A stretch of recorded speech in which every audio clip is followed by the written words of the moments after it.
আসসালামু আলাইকুম রহমতুল্লাহ। প্রিয় শ্রোতা বন্ধুরা, আশা করছি আল্লাহ তালার অশেষ রহমতে ভালোই আছেন। জাদু ও মজেজার পার্থক্য।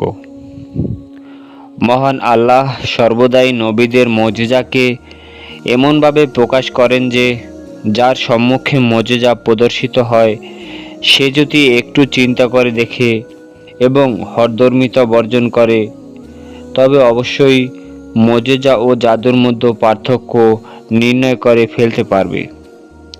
সাধারণত জাদুকররা অপবিত্রতায় নিমজ্জিত থাকে। অপবিত্রতা ও অপরিচ্ছন্নতার সাথে যার সম্পর্ক যত বেশি হবে সে জাদু দেখানোরত ক্ষেত্রে তত বেশি সফলতা লাভ করবে। অথচ আম্বিয়াদের স্বাভাবিক স্বভাব পরিষ্কার পরিচ্ছন্নতা ও পবিত্রতা, আর নবীর দ্বারা জাদু হতেও পারে না।